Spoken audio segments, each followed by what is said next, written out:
அஸ்ஸலாமு அலைக்கும். Hi friends, welcome to கஸ்பனா சமையல். எல்லோரும் எப்படி இருக்கீங்க? இன்றைக்கி நம்ம சேனலில் ரமலான் ஃபர்ஸ்ட் டே ஷஹர் டு இஃப்தார் விலாக் தான் பார்க்க போகிறோம். நம்ம சேனலில் கண்டினியூவாக பார்த்துட்ருக்கவங்களுக்கு தெரியும், வீடு ஷிஃப்டிங் ஒர்க் வந்துட்டு எல்லாமே கம்ப்ளீட்டாக முடிஞ்சிருச்சு அல்ஹம்துலில்லாஹ். அன்றைக்கி நைட் வந்து பார்த்திங்கன்னா ரமலான் ஃபஸ்ட்டு. ஸோ அன்றைக்கி கொஞ்சம் திங்ஸ் வாங்கணும் அப்படின்னு சொல்லிட்டு லாஸ்ட் வீடியோலேயே சொல்லியிருந்தேன் இல்லையா, அது வாங்கிறதுக்காக தான் நான் போயிருந்தேன். வீட்டில் வந்து பார்த்திங்கன்னா அன்றைக்கி நைட் ஒரு 8-9 மணிக்கிட்ட தான் வேலையே முடிஞ்சது. ஸோ எல்லாத்தையும் ஒரு வழியாக க்ளீன் பண்ணி வீடெலாம் தொடச்சி விட்டுட்டு அதுக்கப்புறமா கடைக்கு வந்திருந்தோம் திங்ஸ் வாங்குறதுக்கு. அண்ட் நிறையா யூடியூப் வீடியோவில் வந்துட்டு பார்த்துருப்பீங்க, ரமலான் ஃபஸ்ட் டே அப்படின்னா ஃபுல்லாக லைட் செட்டிங் பண்ணுறது, நிறையா டெக்கரேஷன் பண்ணுறது, இந்த மாதிரிலாம் என்னோடய வீடியோவில் எதிர்பார்த்திங்கன்னா கண்டிப்பாக அந்த மாதிரி இருக்காது. ஏன்னா எனக்கு வந்து இப்படி டெக்கரேஷன் பண்ணுறது, லைட் போடுறது இந்த மாதிரிலாம் பெருசாக இன்ட்ரெஸ்ட் கிடையாது.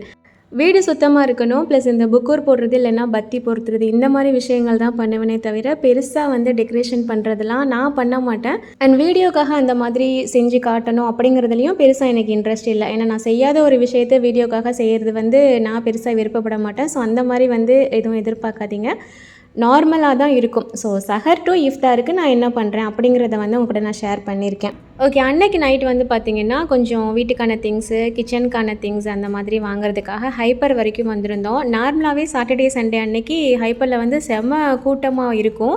இன்றைக்கி வந்து சண்டே நைட்டு, அது மட்டும் இல்லாமல் நெக்ஸ்ட் டே நோம்பு அப்படின்றனால நடக்க கூட இடமில்லை, அந்த அளவுக்கு சரியான கூட்டமாக இருந்தது. மெயினாக என்னென்ன வேணுமோ அதை மட்டும் எடுத்து ஹஸ்பண்ட் கிட்ட கொடுத்துட்டு நானும் பிள்ளைங்களை வந்து கிளம்பிட்டோம். ஏன்னா பில் கவுண்டர்லேயும் வந்து சரியான கூட்டமாக இருந்தது, நிற்க முடியல. ஆட்கள் வேறு திரும்ப வந்துகிட்டே இருக்கிறாங்க. ஸோ அதனால் எங்களை வந்து போக சொல்லிட்டாங்க. ஸோ நானும் பிள்ளைங்களும் வந்து பார்த்திங்கன்னா கிளம்பிட்டோம். அப்புறம் லூலூவில் வந்துட்டு ஒரே ஒரு பொருள் வாங்க வேண்டியது இருந்தது, அதுவுமே ஹைப்பருக்கு பக்கத்தில் தான் இருக்குது. ஸோ அதனால் அப்படியே நடந்து லூலு வரைக்கும் போயாச்சு. எனக்கு க்ரீம் சீஸ் வந்து வாங்க வேண்டியது இருந்தது. நோம்பு டைமில் அந்த பேக்கிங் ஐட்டம் ஏதாவது பண்ணேன் அப்படின்னா இது வந்து தேவைப்படும். ஸோ அதனால் அதை எடுத்துகிட்டு போயிடலாம் அப்படின்றதுக்காக இது வாங்கிறதுக்காக இங்கே வந்திருந்தேன். இதையுமே ஹைப்பரில் வாங்கியிருக்கலாமே அப்படிங்கிற மாதிரி நினப்பீங்க. ஹைப்பரில் வந்து இது 25 போட்டிருந்தது, இங்கே வந்து 21. ஸோ நமக்கு எது லாபமோ அதுதான் நம்ம பார்ப்போம் இல்லையா. ஸோ அதனால் சரி பக்கத்தில் தான் இங்கே வந்து வாங்கிட்டு போயிடலாம் அப்படின்றதுக்காக இங்கே வாங்கிறதுக்காக வந்திருந்தேன். ஸோ அதே எடுத்துகிட்டு வந்து பார்த்திங்கன்னா வீட்டுக்கு போயாச்சு. வீட்டுக்கு போயிட்டு எனக்கு சஹருக்கு சமைக்க வேண்டிய வேலை வந்துட்டு இருக்குது. நிறைய பேர் என்கிட்ட கலரி கறி ரெசிபி வந்து கேட்டிருந்தீங்க காயல்பட்டினம் ஸ்டைலில். இன்றைக்கி நான் அது கொடுக்கணுன்றதுக்காக தான் மட்டன் வந்து இன்றைக்கி சஹருக்கு பண்ணலான்னு பிளான் பண்ணி இருந்தேன். பட் எனக்கு பார்த்திங்கன்னா ரெசிபி ஷூட் பண்ணுறதுக்கு டைம் இல்லை. நான் கலரி கறியும் பண்ணலை. அது வந்து ரொம்ப ப்ராப்பராக கரெக்டாக சொன்னோம் அப்படின்னா தான் டேஸ்ட் வந்துட்டு கரெக்டாக கொண்டுட்டு வர முடியும். அதனால் இன்னொரு நாள் உங்களுக்கு இன்ஷால்லா அந்த வீடியோ தரேன். அண்ட் அன்றைக்கி வந்துட்டு சிம்பிளாக பொரிச்ச கறியும் ரசமும் வச்சுருவோம் அப்படின்னு சொல்லிட்டு அதுதான் பண்ணேன். அதுதான் கொஞ்சம் ஈஸியான வேலையும் கூட. பொரிச்ச கறி ரெசிபியும் நிறையா பேர் கேட்டிங்க.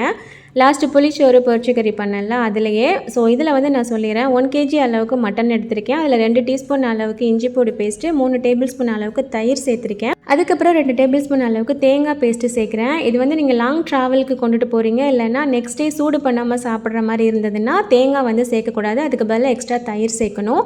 அண்ட் மசாலா வந்து பார்த்திங்கன்னா நார்மலாக வீட்டில் அரைக்கிற குழம்பு மிளகாய் தூள் ஒரு 2 டீஸ்பூனும், கலருக்காக 1 டீஸ்பூன் அளவுக்கு காஷ்மீரி சில்லி பவுடரும் சேர்த்துருக்கேன். கூடவே தேவையான அளவுக்கு உப்பும் சேர்த்துட்டு நல்லா கலந்து விட்டுறலாம். நான் சேர்த்துருக்கிற மசாலா பார்த்திங்கன்னா காயல்பட்டினத்தில் அரைக்கக்கூடிய காயல் மசாலான்னு சொல்லுவோம், அதுதான் வந்துட்டு போட்டிருந்தேன். அதோட ரெசிபி ஆல்ரெடி நம்ம சேனலில் இருக்குது, லிங்க் வந்து நான் டிஸ்கிரிப்ஷன்லேயும் கமெண்ட் பாக்ஸ்லேயும் கொடுக்குறேன், வேணால் செக் பண்ணி பாருங்கள். கொஞ்சமாக தண்ணி சேர்த்துட்டு நல்லா மிக்ஸ் பண்ணி விட்டுக்கிறேன். ஆக்சுவலாக இதுக்கு தண்ணி நம்ம சேர்க்கணுமே அவசியம் இல்லை, தயிர் வந்து நம்ம சேர்த்துக்கிறதுனால தண்ணி விடும் அண்ட் கறியும் தண்ணி விடும். பட் பிடிச்சிருமோன்னு பயந்து எல்லா டைமும் ஒரு 1/4 டம்ளர் அளவுக்கு நான் தண்ணி சேர்த்துட்டு அதை உட்காந்து வற்ற வச்சுட்டுக்கிற வேலை தான் எனக்கு. பட் நீங்கள் பண்ணுறீங்கன்னா தண்ணி சுத்தமாக சேர்க்காதீங்க, தயிரில் உள்ள தண்ணியும் அண்ட் கறியில் விடுற தண்ணியுமே போதும். ஓகே, இப்போ இதை வந்து பார்த்திங்கன்னா ஜஸ்ட் ஒரு 2 விசில் மட்டும் வச்சு எடுத்துட்டாலே போதும். இங்கே உள்ள மட்டன் ரொம்பவே சீக்கிரமாக வெந்துடும். ஒரு 75% வெந்தாலே போதும். அடுத்து வந்து நம்ம எண்ணெயில் போட்டு பொரிப்போம், ஸோ அதுலேயுமே வந்துட்டு நல்லா வெந்துடும். ஸோ அது ஒரு பக்கம் வச்சுட்டு இன்னொரு சைடு வந்து பார்த்திங்கன்னா ரசமுமே வந்து தாளித்து ஊற்றிட்டேன்.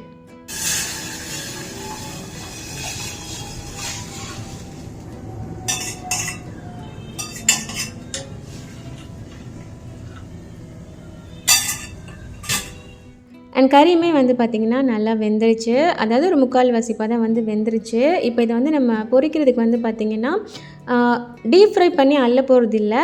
ஸோ லாஸ்ட் வீடியோவில் பார்த்துருப்பீங்க இல்லையா, இதை வந்து நம்ம ஒரு கிரேவி மாதிரி ரெடி பண்ண போகிறோம். ஜஸ்ட் நான் தேங்காய் எண்ணெய் வந்து சேர்த்துக்கிறேன். இந்த டைப் ரெசிபிக்கு வந்துட்டு எண்ணெய் கொஞ்சம் கூடுதலாக சேர்க்குற மாதிரி இருக்கும். அப்போ தான் டேஸ்ட் வந்துட்டு நல்லாயிருக்கும்.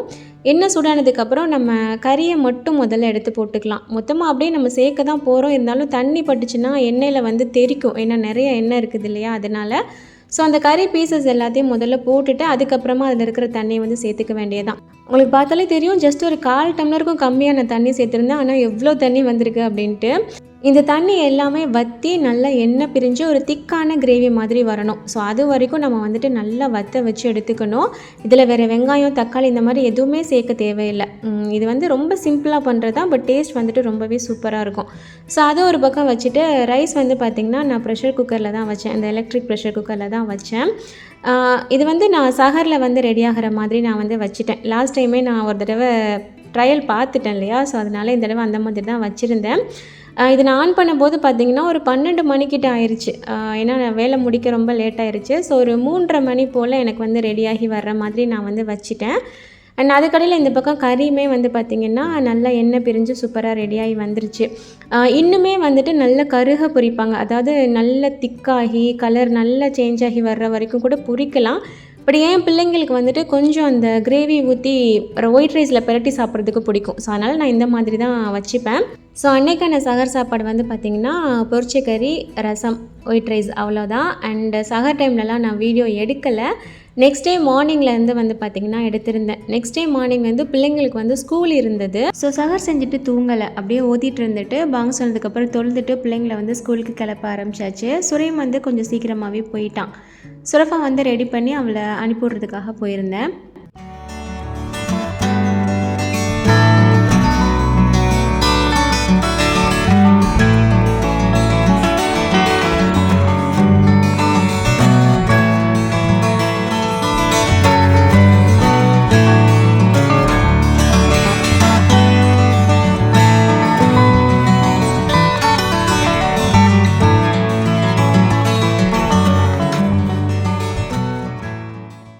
ஸ்கூல் பஸ் வந்துட்டு பழைய பில்டிங் பக்கத்தில் தான் வரும். ஸ்கூல் இன்னும் 2 நாள் தான் இருக்குது. இப்போ ஆனுவல் எக்ஸாம் நடந்துகிட்ருக்கு பிள்ளைங்களுக்கு. ஸோ 2 நாளைக்காக லொக்கேஷன் சேஞ்ச் பண்ண வேணாம் அப்படின்னு சொல்லிட்டு அங்கேயே கொண்டுட்டு போய் விட்டுட்டு வந்துட்டேன்.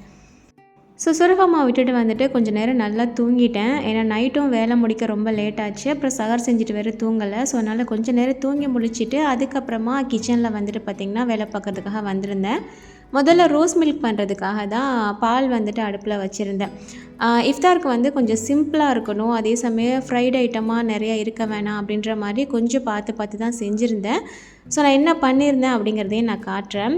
முதல்ல சீஸ் வந்துட்டு நாள் வாங்கிட்டு வந்திருந்தேன் இல்லையா, அது வந்துட்டு 2 பீஸ் வந்துட்டு காம்போவாக வந்திருந்தது ஆஃபரில். ஸோ அதுக்கப்புறம் இந்த ஹாட் சாஸ் எல்லாம் வாங்கிட்டு வந்திருந்தேன். அது எல்லாத்தையும் தனியாக பிரித்து எடுத்து வச்சுட்டு, அதாவது தேவைக்குள்ளது மட்டும் எடுத்து வச்சுட்டு மற்றதை உள்ளே வச்சிடலான்னு சொல்லி எடுத்து வச்சாச்சு. அதுக்கப்புறம் ரோஸ் மில்க்குக்கு வந்து பார்த்திங்கன்னா பால் வந்து கொதிச்சிருச்சு.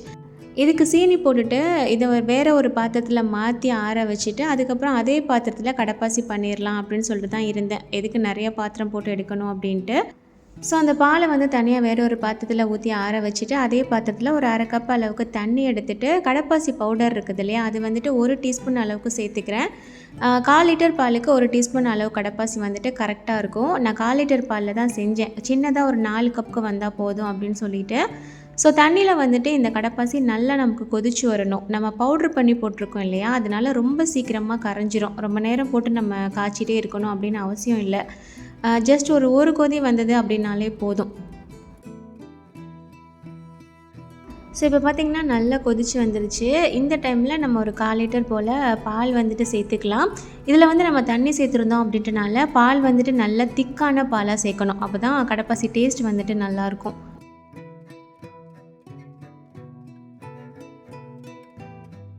அவ்வளோதான். இதில் வந்துட்டு பெரிய ஒரு வேலையும் இல்லை. பால் வந்து நமக்கு நல்லா கொதிச்சு வந்ததுக்கு அப்புறமா இதில் வந்து நம்ம சீனி சேர்த்துக்கணும்.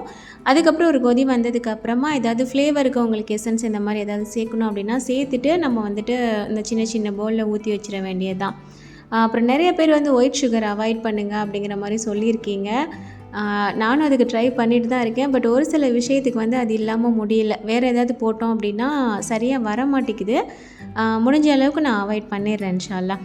ஓகே. இப்போ பால் வந்துட்டு நல்லா கொதிச்சு ரெடியாகி வந்துருச்சு. இப்போ வந்து சின்ன சின்னதா பவுலில் சேர்த்துக்கலாம். நான் வந்துட்டு இந்த பிஸ்தா எசன்ஸ் இருக்கு இல்லையா, அது வந்துட்டு சேர்த்துக்கிறேன். ஆக்சுவலாக இதுவுமே லைட்டாக கலர் சேர்த்து தான் இருப்பாங்க.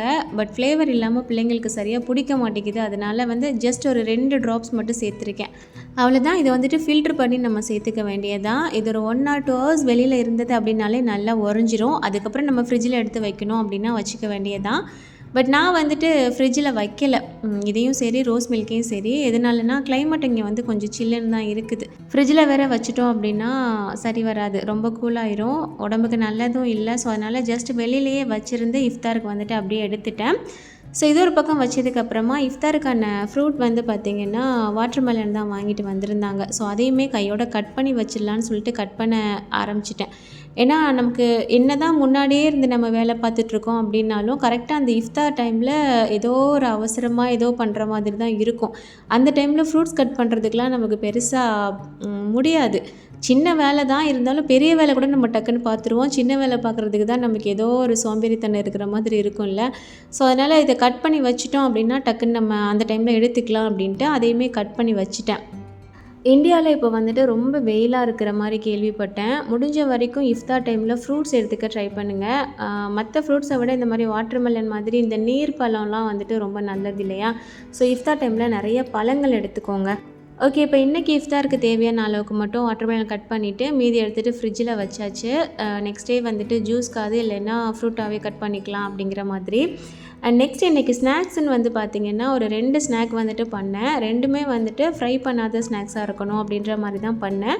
அதில் ஒன்று வந்து முட்டை போண்டா வந்துட்டு பண்ணேன். முட்டை போண்டா ஃப்ரை பண்ணாமல் எப்படி பண்ணுவீங்கன்னு சொல்லி யோசிக்கலாம். ஸோ அதை நான் எப்படி பண்ணேங்கிறத உங்களுக்கு நான் காட்டுறேன். ஸோ அதை ஒரு பக்கம் அவிய போட்டுட்டு ரோஸ் மில்க்குக்கு பால் வந்துட்டு ஆற வச்சுருந்தேன் இல்லையா, அதுவுமே ஆறி வந்துருச்சு. ஸோ அதில் வந்து ரோஸ் மில்க் ட்ராப்ஸ் அதுக்கப்புறம் கொஞ்சமாக இசாப்குள் சேர்த்து மிக்ஸ் பண்ணி வச்சுருந்தேன். அந்த கிளிப் வந்து பார்த்திங்கன்னா மிஸ் ஆயிடுச்சு. ஸோ அதை ரெடி பண்ணதுக்கப்புறம் சுரஃபாமாக்குமே ஸ்கூல் வந்து பார்த்திங்கன்னா முடிஞ்சு எக்ஸாம் முடிஞ்சு வந்துட்டாங்க. ஒரு 1:30 போல் இருக்கும். ஸோ அவளையுமே போய் கூட்டிகிட்டு வந்தாச்சு.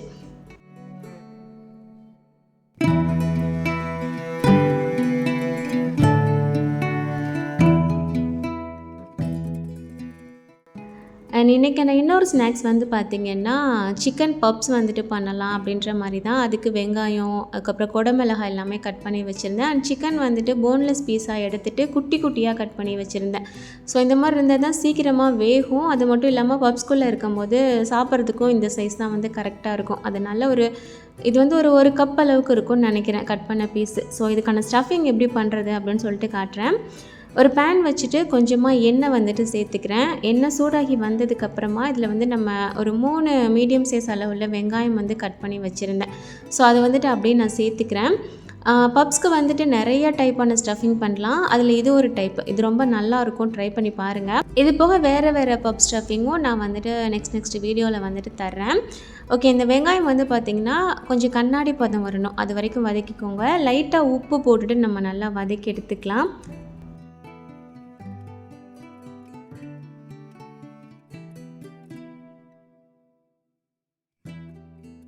ஸோ வெங்காயம் இந்த அளவுக்கு வதங்கி வந்ததுக்கப்புறமா ஒரே 1 டீஸ்பூன் அளவுக்கு இஞ்சி பூண்டு பேஸ்ட்டு சேர்த்துட்டு அதோட ராஸ்மெல் போகிற வரைக்கும் நல்லா மிக்ஸ் பண்ணி விட்டுறலாம். இஞ்சி பூண்டு பேஸ்ட் வந்துட்டு ரொம்ப அதிகமாக சேர்த்துட்டோன்னா ஃப்ளேவர் வந்துட்டு வேறு மாதிரி மாற்றி கொடுத்துரும். ஸோ அதனால் ஜஸ்ட் ஒரே 1 டீஸ்பூன் அளவுக்கு சேர்த்துட்டு நல்லா மிக்ஸ் பண்ணி விட்டுறலாம். அதோட இந்த பச்சை வாசம் எல்லாம் போனதுக்கப்புறமா நம்ம சிக்கன் வந்து க்ளீன் பண்ணி வச்சுருந்தேன் இல்லையா, அது வந்துட்டு நான் சேர்த்துக்கிறேன். ஒரு 300 கிராம் அளவுக்கு கட் பண்ணால் ஒரு கப் அளவுக்கு வர்ற மாதிரி வந்து பார்த்துக்கோங்க. ஓகே. இப்போ இதை வந்துட்டு நல்லா மிக்ஸ் பண்ணி விட்டுட்டு இதில் வந்து நம்ம காரத்துக்காக வந்து பார்த்திங்கன்னா சில்லி பவுடர் வந்து சேர்த்துக்க போகிறேன். நான் வந்து காஷ்மீரி சில்லி பவுட்ரு சேர்க்குறேன்.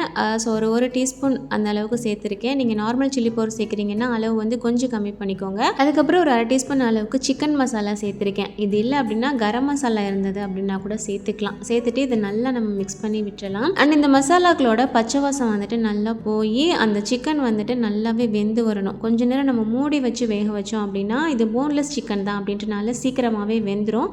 நான் ஒரு 3 to 4 மினிட்ஸ் தான் வச்சுருந்தேன். சிக்கன் வந்துட்டு நல்லாவே வெந்து வந்துருச்சு.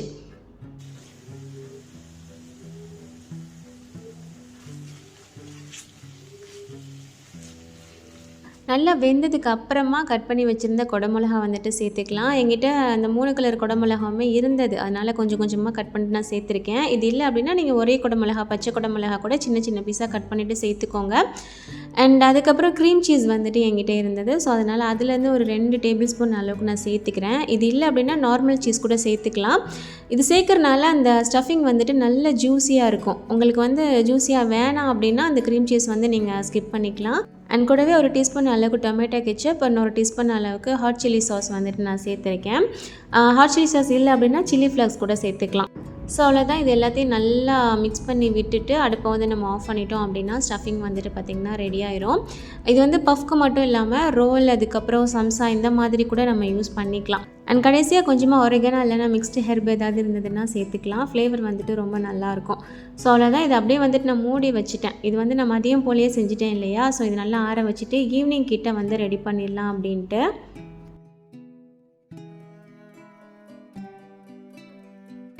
அண்ட் ஈவினிங் ஒரு 5:30 மணி போல் தான் வந்துட்டு கிச்சனுக்கு வந்தேன்.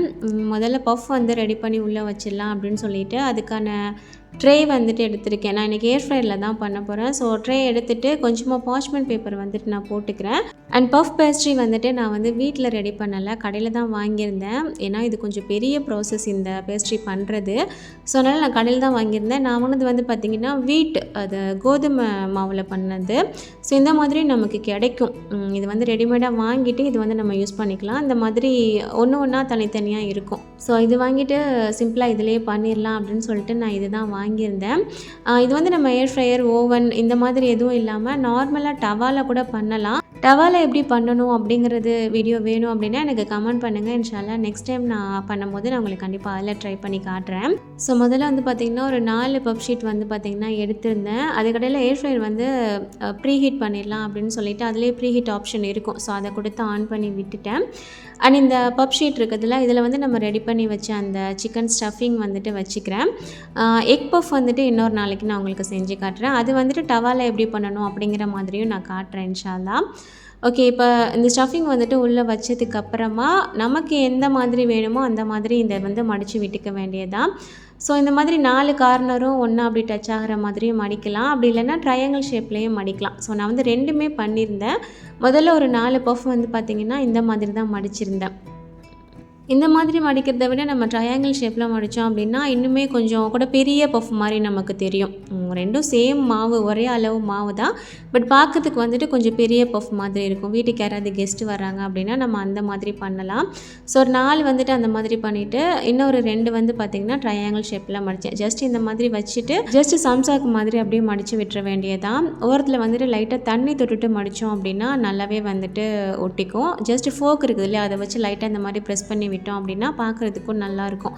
ஸோ இந்த மாதிரி ஒரு 2 வந்துட்டு பார்த்திங்கன்னா நான் பண்ணியிருந்தேன். மொத்தம் ஒரு 6 பஃப் வர மாதிரி தான் பண்ணியிருந்தேன். ஏன்னா அந்த முட்டை போண்டா வேறு பண்ணணும்னு சொல்லியிருந்தேன் இல்லையா, ஸோ ரொம்ப நிறையா இருக்க வேணாம் அப்படின்றதுக்காக.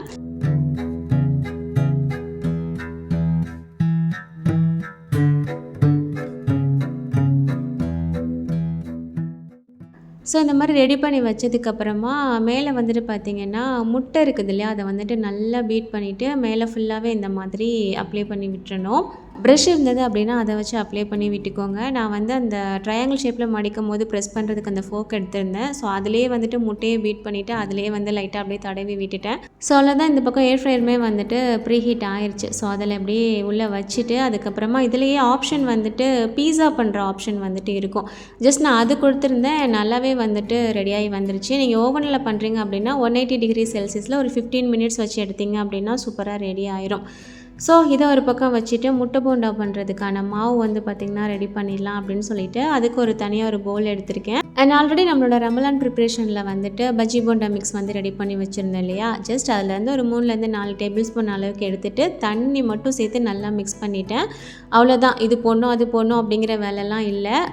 நம்ம வெங்காயம் பக்கடா அந்த மாதிரி பண்ணுறோம் அப்படின்னா வெங்காயம், மல்லி இலை, கருவேப்பிலை இதெல்லாம் சேர்த்து மிக்ஸ் பண்ணுற மாதிரி இருக்கும். இது ஜஸ்ட்டு போண்டா தான் பண்ண போகிறேன் இல்லையா, அதனால் தண்ணி மட்டும் சேர்த்துட்டு நல்லா மிக்ஸ் பண்ணி எடுத்துட்டேன். உப்பு எல்லாமே ஆல்ரெடி அதுலேயே இருக்கும். ஸோ அவ்வளோதான். இதை ரெடி பண்ணி வச்சுட்டு இன்னொரு பக்கம் டீக்குமே வந்துட்டு பால் ஊற்றி அடுப்பில் வச்சு இஞ்சிலாம் தட்டி போட்டுட்டேன். அண்ட் முட்டை வந்து பார்த்திங்கன்னா இந்த மாதிரி 2ஆக கட் பண்ணி வச்சுருக்கேன். அண்ட் இதை எப்படி ரெடி பண்ண போகிறோன்னு இப்போ உங்களுக்கு தெரிஞ்சிருக்கும். குழிப்பணியார பேன் இருக்குது இல்லையா, அதுதான் அடுப்பில் வச்சுருக்கேன். ஜஸ்ட் ஒரே ஒரு மூடி எண்ணெய் தான் வந்து நான் எல்லா குழியிலையுமே வந்துட்டு சேர்த்துக்கிறேன். இந்த மாதிரி கண்டிப்பாக ட்ரை பண்ணி பாருங்கள். ரொம்ப சூப்பராக வந்தது. நான் சும்மா ட்ரை தான் பண்ணி பார்த்தேன், பட் ரொம்ப சூப்பராக வந்திருந்தது. ஆயிலில் ஃப்ரை பண்ணால் எப்படி இருக்குமோ அதே டேஸ்ட் வந்துட்டு இருந்தது. ஓகே, இப்போ மாவு வந்து பார்த்திங்கன்னா நல்லா மிக்ஸ் பண்ணிவிட்டு முட்டை வந்து சேர்த்துட்டு நல்லா இந்த மாதிரி மாவில் கோட் பண்ணிவிட்டு எடுத்து நம்ம அந்த பேனில் வச்சிட வேண்டியதான்.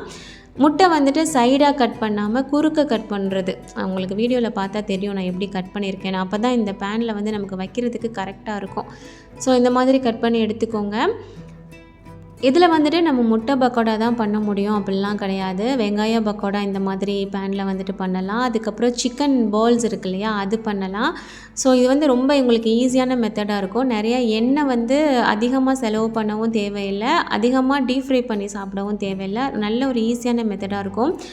ஸோ அதனால் உங்களுக்கு இது ஃபஸ்ட்டு விலாக்லேயே வந்து இதை உங்களுக்கு நான் காட்டிட்டேன். அடுத்தடுத்து உங்களுக்கு நீங்கள் பண்ணுறதுக்கு ஈஸியாக இருக்குமே அப்படின்றதுக்காக. ஸோ நீங்களுமே இந்த மாதிரி ட்ரை பண்ணி பாருங்கள். என்னோடய பேனில் வந்து 7 குழி இருக்கிறனால ஒரே டைமில் நம்மளால் 7 போண்டா வரைக்கும் பண்ண முடியும். சில பேர்ட்ட 9 குழி அந்த மாதிரிலாம் இருக்கும். அப்படின்னா இன்னுமே நிறையா பண்ணிடலாம்.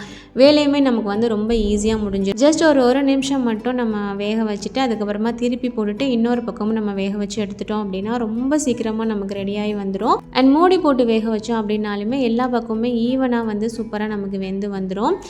என்னதான் இருந்தாலும் இதெல்லாம் எண்ணெயில் பொரிச்ச அளவுக்கு டேஸ்ட் வராதுப்பா அப்படிங்கிற மாதிரி சிலர் நினைக்கலாம். கொஞ்சம் ஹெல்த்தியாக சாப்பிட்ணும், எண்ணெயுமே அதிகமாக வேணான்னு நினச்சிங்கன்னா இது வந்து ட்ரை பண்ணுங்கள். முட்டை, கடலை மாவு எல்லாமே உடம்புக்கு ஹெல்த்தி தான். ஆனால் அதை எண்ணெயில் பொரிச்சு தான் நம்ம வந்து அன்ஹெல்த்தியாக ஆக்குறோம் இல்லையா. ஸோ அதனால் இந்த மாதிரி ட்ரை பண்ணுறது எனக்கு வந்துட்டு பர்சனலாக ரொம்ப பிடிச்சிருக்கு. ஸோ உங்களுக்கு ஓகேனா வந்து ட்ரை பண்ணி பாருங்கள். ஓகே, அவ்வளோதான். இப்போ வந்து பார்த்திங்கன்னா ரெடி ஆயிடுச்சு. ஸோ எல்லாத்தையும் வெளியில் எடுத்துட வேண்டியதான். ஒரு மூடி எண்ணெயில் வந்து பார்த்திங்கன்னா கிட்டத்தட்ட நம்மளால் 7 போண்டா வந்துட்டு ரெடி பண்ண முடிஞ்சுது.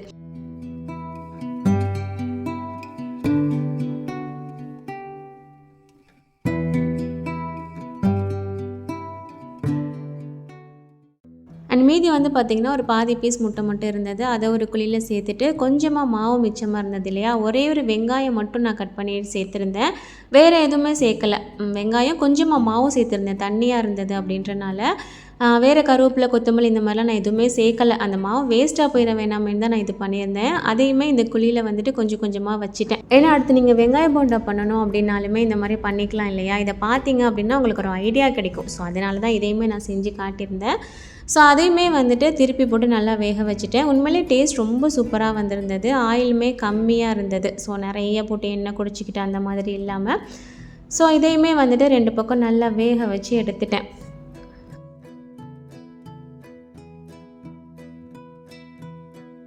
போண்டா அண்ட் டீ ரெடியாகி வர்றதுக்குள்ளே இந்த பக்கம் பஃப்மே வந்து பார்த்திங்கன்னா சூப்பராக ரெடி ஆயிடுச்சு. 15 மினிட்ஸ் வச்சுட்டு திரும்ப ஒரு 5 மினிட்ஸ் கிட்ட வச்சுருந்தேன். ஸோ நல்லாவே வந்துட்டு ரெடியாகி வந்திருந்தது.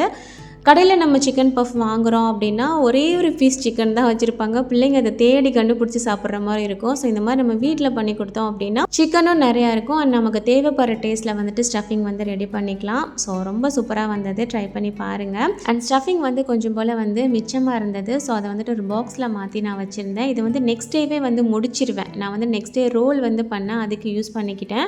ரொம்ப நாள் நம்ம ஃப்ரிட்ஜில் வச்சு யூஸ் பண்ணுறது நல்லது கிடையாது. சப்போஸ் மிஞ்சிருச்சு அப்படின்னா நெக்ஸ்ட் டேவே வந்துட்டு யூஸ் பண்ணி முடிச்சிட்டோம் அப்படின்னா நல்லது. ஸோ இதையுமே வந்துட்டு ஒரு பாக்ஸில் எடுத்து தனியாக ஃப்ரிட்ஜில் வச்சுட்டேன். அதுக்கப்புறம் பிள்ளைங்க வந்துட்டு நன்னாரி சர்பத் வந்து கேட்டிருந்தாங்க. சரி அதையுமே கொஞ்சம் கரைச்சிடலாமே அப்படின்னு சொல்லிட்டு அதுதான் ரெடி பண்ணிகிட்டு இருந்தேன்.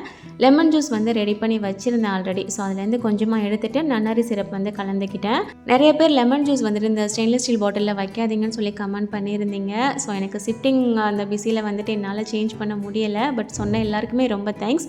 கண்டிப்பாக நான் சேஞ்ச் பண்ணிடுறேன். அண்ட் நன்னாரி சிரப்புமே வந்து பார்த்திங்கன்னா கலந்துட்டு மிக்ஸ் பண்ணிவிட்டேன். இது வந்துட்டு நான் ஆர்எஸ் ஆர்கானிக் அந்த ஷாப்லேருந்து வாங்கியிருந்தது. இதில் கலர்லாம் சேர்த்துருக்க மாட்டாங்க, ரொம்ப சூப்பராக இருக்கும். வேணும் அப்படின்னா நான் கமெண்ட்டில் நம்பர் கொடுக்குறேன், செக் பண்ணி பார்த்துக்கோங்க. அண்ட் அவ்வளோதான், அல்ஹம்துலில்லாஹ் இஃப்தாருக்கு தேவையானது வந்து எல்லாமே எடுத்து வச்சாச்சு.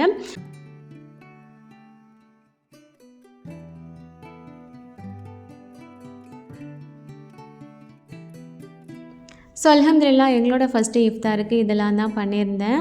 இது ஒரு சிலருக்கு பார்க்குறதுக்கு கம்மியா தெரியலாம், ஒரு சிலருக்கு நிறையா தெரியலாம். ஸோ எனக்கு வந்துட்டு கொஞ்சம் ஹெல்த்தியான இஃப்தாரா வந்து கொண்டுட்டு போகணும் அப்படின்றதுக்காக எனக்கு தெரிஞ்சு நான் வந்து கொஞ்சம் சிம்பிளாக தான் பண்ணியிருக்கேன் அப்படின்னு நான் நினைக்கிறேன். ஓகே, அல்ஹம்துலில்லாஹ். உங்கள் வீட்டில் ஃபஸ்ட் டே இஃப்தாருக்கு என்ன பண்ணீங்கன்னு சொல்லிட்டு மறக்காமல் கூட கமெண்ட் பண்ணிக்கோங்க. இந்த வீடியோ பார்த்ததில் ஒரு சில விஷயங்கள் வந்து உங்களுக்கு யூஸ்ஃபுல்லாக இருந்தது அப்படின்னு தோணுச்சுன்னா வீடியோக்கு ஒரு லைக் பண்ணிவிட்டு தெரிஞ்சவங்களுக்கும் ஷேர் பண்ணிக்கோங்க. இன்ஷா அல்லாஹ் இன்னுமே நிறைய இஃப்தார் vlogல வந்துட்டு மீட் பண்ணலாம். தேங்க்ஸ் ஃபார் வாட்சிங்.